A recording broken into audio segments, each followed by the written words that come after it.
உலகத்தின் வெளிச்சம் நீ, எழுந்து ஒளி வீசு.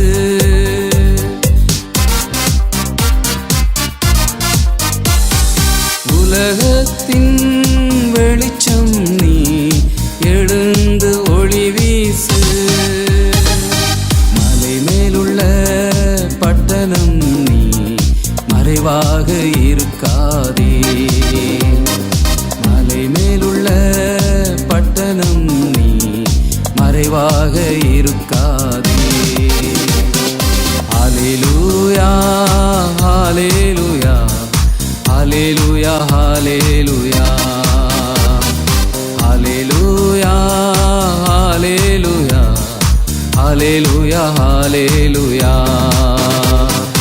உன்னை குறித்து மகிமையான விசேஷம் சொல்லப்படும்.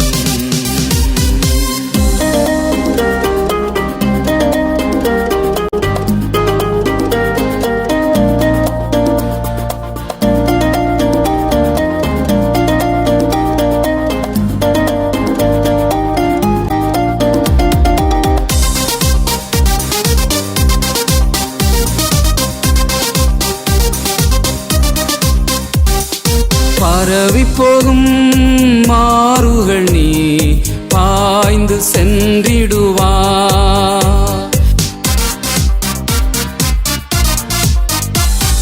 பரவி போகும் மாறுகள் நீ, பாய்ந்து சென்றிடுவார். உன் வானாந்திரமே செழித்திடுமே, வயல்வெளியாகிடுமே. கர்த்தருக்குள் அன்பான தேவ பிள்ளைகளே, ஆண்டவரும் இரட்சகருமாகிய இயேசு கிறிஸ்துவின் நாமத்தினால் உங்களுக்கு என் அன்பின் வாழ்த்துக்கள். இந்த தொலைக்காட்சியின் மூலமாக உங்களை வீடுகளில் சந்திப்பதை குறித்து நான் மிக்க மகிழ்ச்சி அடைகிறேன். இந்த மார்ச் மாதம் 1ஆம் தேதியில் ஆண்டவர் உங்களுக்காக தேவ சமூகத்திலே காத்திருந்து ஜெபித்த போது கர்த்தர் எனக்கு சொன்ன வார்த்தையை உங்களுக்கு சொல்லி ஜெபிக்க ஆசைப்படுகிறேன். லூக்கா எழுதின சுவிசேஷம் 10வது அதிகாரம் அதனுடைய 19வது வசனத்தை வாசிக்கிறேன். இதோ சர்ப்பங்களையும் தேள்களையும் மிதிக்கவும் சத்துருவனுடைய சகல வல்லமையும் மேற்கொள்ளவும் உங்களுக்கு அதிகாரம் கொடுக்கிறேன், ஒன்றும் உங்களை சேதப்படுத்த மாட்டாது என்று எழுதியிருக்கிறத பார்க்க முடியும். இந்த மார்ச் மாதம் 1ஆம் தேதியில ஆண்டவர் தீர்க்க தரிசனமாய் உங்களை பார்த்து சொல்லுகிறார், ஒன்றும் உங்களை சேதப்படுத்தாது. எத்தனை பேர் விசுவாசிக்கிறீங்க? கடந்த பிப்ரவரி மாதம் வரையிலையும் உங்களை ஏதாவது காரியங்கள் சேதப்படுத்தி கொண்டிருந்தால், இந்த மார்ச் மாதம் தொலைக்காட்சி பெட்டிக்கு முன்பதாக நின்று கொண்டிருக்கிற மகளே மகனே, கர்த்தர் உங்களை பார்த்து சொல்றாரு, ஒன்றும் உன்னை இனி சேதப்படுத்தாது என்று கர்த்தர் சொல்லுகிறார். உன்னை சர்ப்பங்கள் சேதப்படுத்தி இருக்கலாம், தேள்கள் உன்னை சேதப்படுத்தி இருக்கலாம், ஏதோ ஒரு பிசாசினுடைய போராட்டம் உன்னை சேதப்படுத்தி இருந்துச்சுன்னா, இன்னைக்கு கர்த்தருடைய வார்த்தை உன்னை நோக்கி தீர்க்க தரிசனமாய் வருகிறது, இனி ஒன்றும் உன்னை சேதப்படுத்தாது என்று கர்த்தர் சொல்லுகிறார். நான் சில காரியத்தை தேவ சமூகத்திலே இருந்து வெளிப்பாடாய் பெற்று நான் உங்கள் முன்பாக வந்து நிற்கிறேன். வேதத்திலையும் யாரையெல்லாம் எந்தெந்த காரியங்களெல்லாம் சேதப்படுத்தினது என்று ஒரு 3-4 காரியத்தை உங்களிடத்திலே காண்பித்து உங்களுக்காக ஜெபிக்க ஆசைப்படுகிறேன். அப்போஸ்தலர் 28வது அதிகாரம் அதனுடைய 6வது வசனத்தை வாசிக்கிறேன். அவனுக்கு வீக்கங்கண்டு அல்லது அவன் சடிதியாய் விழுந்து சாவான் என்று அவர்கள் பார்த்து கொண்டிருந்தார்கள். நெடுநேரமாய் பார்த்து கொண்டிருந்தும் ஒரு சேதமும் அவனுக்கு வராததை கண்டபோது வேறு சிந்தையாகி இவன் தேவன் என்று சொல்லிக் கொண்டார்கள் என்று எழுதியிருக்கிறது. அப்போஸ்தலனாகிய பவுல் ஊழியத்தின் நிமித்தம் பிரயாணமாய் கப்பலிலே போகும்போது மெலித்தா என்கிற ஒரு தீவின் அருகே வந்து அங்கே இருந்த குளிருக்காக விறகை கொளுத்தி அனல் மூட்டுகிறதற்காக அவன் முயற்சி செய்து கொண்டிருக்கிறான். அப்படி விறகை அவன் பிறக்கி கொண்டிருக்கும் போது ஒரு விஷ பூச்சி வந்து, ஒரு விஷ பாம்பு வந்து அவன் கையை கடிச்சிருச்சு. கடிச்ச உடனே அவன் கால் வீங்குகிறத பார்த்து, அவன் கை வீங்குகிறத பார்த்து இவன் சமுத்திரத்துக்கே தப்பி வந்தும் என்ன பாவம் செஞ்சான்னு தெரியல. அதிலிருந்து தப்பிச்ச இவன் இதில் போய் மாட்டிக்கிட்டான். இவன் வாழ்க்கை முடிஞ்சிரும், இதோட இவன் டோட்டலாக காலியாக போறான்னு எல்லாரும் நினச்சிக்கிட்டு இருக்கும்போது பவுல் அந்த விஷ பூச்சியை கையிலிருந்து உதறி போட்டு எந்த சேதமும் அடையாதபடி இருந்தானாம். 276 பேரை கொண்ட ஒரு குழு இருக்குங்க. கையை உயர்த்துவீங்கன்னா உங்களை பார்த்து நான் சொல்கிறேன், 275 பேரை அந்த பாம்பு கடிச்சிருந்தா 275 பேரில் கடிச்சவன் எந்த பாம்பு கடிச்சதோ அவன் செத்துருப்பான். ஆனால் 275 பேரையும் விட்டுட்டு 276ஆவதா தேடி போய் பவுலோடைய கையில் இந்த பாம்பு கடிச்சதுக்கு காரணம் என்ன தெரியுமா? பவுல் சாகல, பாம்பு செத்துருச்சான். அப்படின்னா என்ன தெரியுமா?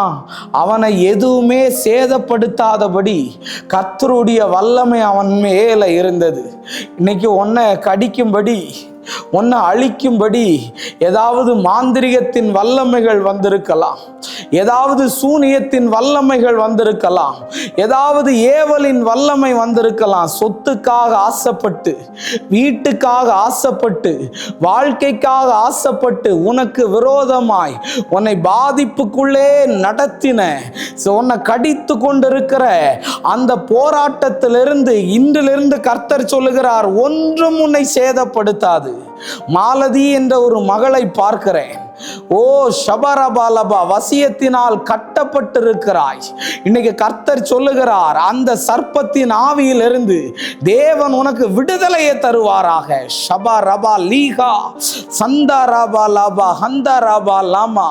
அழகேசன் என்கிற பிரதரை பார்க்கிறேன். மல்லிகை கடையை வச்சு ஏமாந்து போய் சூனியம் பண்ணி வாழ்க்கையை வெறுத்து பைத்தியம் பிடிக்கிறது போல இருக்கிற அழகேசன் பிரதர், இயேசு உன்னை தொடுகிறதை என் ஆவியிலே பார்க்கிறேன். ஷபரபா லாஹா ரூடபா சேமா லாமா ஹந்தா ராபா லாபா. இயேசு உன்னை தொடுகிறார். எந்த சேதமும் வராதபடி அவன் இருக்கிறதை கண்டு இவன் தேவன் என்று சொன்னார்களாம். இன்னைக்கு ஏதாவது போராட்டத்தில் இருக்கியா மகளே, மகனை, ஏதாவது போராட்டத்தில் இருக்கிறியா? இனி அதை உன்னை கடிச்சாலும் விஷம் உள்ள இறங்காதபடி உன்னை இவ்வளவு நாளும் கடிக்க வந்த, உன்னை அழிக்க வந்த சத்துரு அழிந்து போவான், ஒன்றும் உன்னை சேதப்படுத்தாது. தானியேல் 3வது அதிகாரத்தில் ஒரு அழகான வசனம் இருக்கு. தானியேல் 3வது அதிகாரம் அதனுடைய 25வது வசனத்தை வாசிக்கிறேன். அதற்கு அவன், இதோ 4 பேராய் அக்கினியின் நடுவிலே உலாவுகிறதை காண்கிறேன், அவர்களுக்கு ஒரு சேதமும் இல்லை, 4ஆம் ஆளின் சாயல் தேவபுத்திரருக்கு ஒப்பாய் இருக்கிறது என்றான் என்று எழுதியிருக்கிறது. சாத்ராக் மேஷாக் ஆபேத் நேகோவை கொண்டு எரிகிற 7 மடங்கு எரிகிற அக்கினி சூளையில் போட்டாங்க. ஆனால் வேதம் சொல்லுது பாருங்க, அவர்களுக்கு ஒரு சேதமும் இல்லையா. 3 பேரா போட்டாங்க, 4ஆவதா ஒருத்தர் வாராராம், அவருடைய மூஞ்சி தேவ புத்திரருக்கு ஒப்பா இருக்கிறதுன்னு. அப்படின்னா என்ன அர்த்தம் தெரியுமா? தீயில கொண்டு போட்டா கூட அவர்களுடைய ஒரு முடி கூட கருகாதபடி தேவன் அவர்களை விடுதலை ஆக்கினார். ஒருவேளை இன்னைக்கு உன்னை தீக்குழியில் போடுற மாதிரிக்குல நிறைய போராட்டங்கள் உனக்கு வந்திருக்கலாம். ஐயோ எனக்கு எரியுதே, நான் மிளகா பொடியை போட்டால் எரியிற மாதிரி நிறைய பேருக்கு காலில் பயங்கர எரிச்சல், வயிற்றுக்குள்ள பயங்கர எரிச்சல், முதுகுல ஒரே எரிச்சலோட இருக்கலாம். ஆனால் கர்த்தர் இன்னைக்கு சொல்றார், ஒன்றும் உன்னை சேதப்படுத்தாது, ஒன்றும் உன்னை சேதப்படுத்தாது என்று கர்த்தர் சொல்லுகிறார். தானியேல் 6:23. அப்பொழுது ராஜா தன்னில் மிகவும் சந்தோஷப்பட்டு தானியேலை கெபியிலிருந்து தூக்கி விட சொன்னான். அப்படியே தானியேல் கெபியிலிருந்து தூக்கி விடப்பட்டான். அவன் தன் தேவன் பேரில் விசுவாசித்திருந்தபடியால் அவனில் ஒரு சேதமும் காணப்படவில்லைன்னு. தானியேலை கொண்டு போய் சிங்க குழியில போட்டாங்க. தேவ பிள்ளைகளே, சிங்கம் தானியேல் பக்கத்தில் இருக்கு, இல்லை தானியேல் சிங்கத்து பக்கத்தில் இருக்கிறான். வேதம் என்ன சொல்லுது தெரியுமா? அவன் ஒரு சேதமும் அடையலையாம். ஏன்னா ஆண்டவர் கட்ட வேண்டிய சிங்கத்தின் நாவை கட்டி போட்டார். தேவ பிள்ளையே, இன்னைக்கு நான் உன்னை பார்த்து சொல்ல வரேன், அவன் ஒரு சேதம் இல்லாமல் வெளியே வந்தானா. இன்னைக்கு நீயும் ஜெபித்து கொண்டு இருக்கிறையா தானியேலை மாதிரி?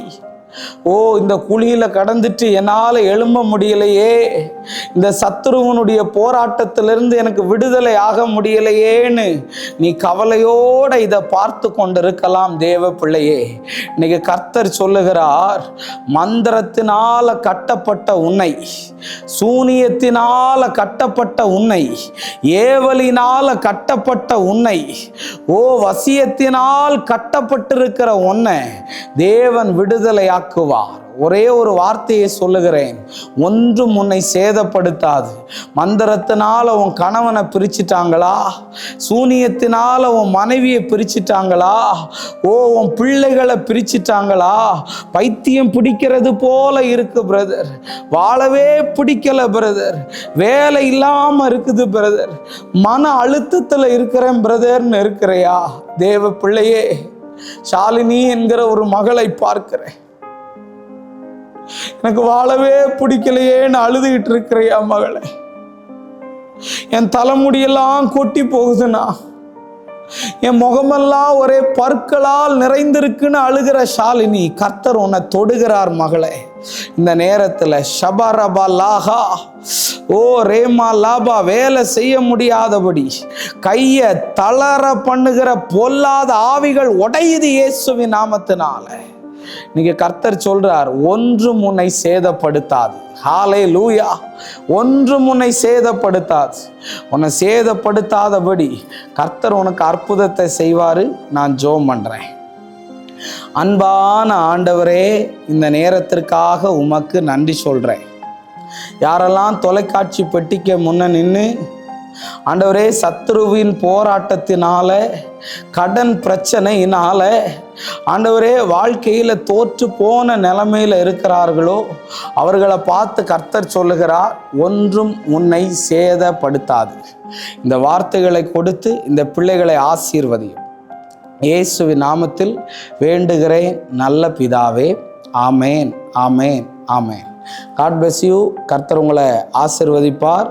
எல்லா சனிக்கிழமைகளிலும் சாயந்தரம் 7:30 7:45 வரையிலையும் நம்பிக்கை டிவியில் என்னுடைய செய்தி வெளியாகிறது. இதை நீங்கள் கண்டு மகிழும்படி நான் கேட்கிறேன். எல்லா நாளும் காலையில் 5 மணிக்கு அரைஸ் ஃபார் கிரைஸ்ட் மினிஸ்ட்ரி என்ற யூடியூப் சேனலில் என்னுடைய செய்தியை டெய்லி பார்த்து மகிழும்படி கேட்கிறேன். எல்லா மாதமும் 2வது ஞாயிற்றுக்கிழமை வருகிற மார்ச் 9ஆம் தேதி பம்மல் ஜெயின் ஹாஸ்பிட்டல் சென்னையில் இருக்கிற அங்கே வச்சு எல்லா மாதமும் சாயந்தரம் 5 மணிலேருந்து 8 மணி வரையும் ஒரு விடுதலையின் கூட்டத்தை நடத்திக்கிட்டு இருக்கிறேன். சென்னையை சுற்றில் உள்ளவங்க இதை பார்த்துக்கிட்டு இருக்கிற அவங்கள நான் வெல்கம் பண்ணுறேன். ஒரு நாள் வாங்க, எங்கெல்லாமோ பணம் செலவு பண்ணி போகிறீங்க, எதையெல்லாமோ செய்கிறீங்க, என் மீட்டிங்கில் வந்து கலந்து கொள்ளுங்க. கர்த்தர் உங்களை விடுதலையாக்குவார். தொடர்ந்து என் ஊழியத்துக்காக ஜெபம் பண்ணுங்க. கர்த்தர் உங்களுக்கு ஏவுவாரானால் என்னுடைய ஊழியத்துக்கு சப்போர்ட் பண்ணுங்க. கர்த்தர் பெரிய காரியத்தை செய்வார். God bless you, God bless you. ஒன்றும் உங்களை சேதப்படுத்தாது.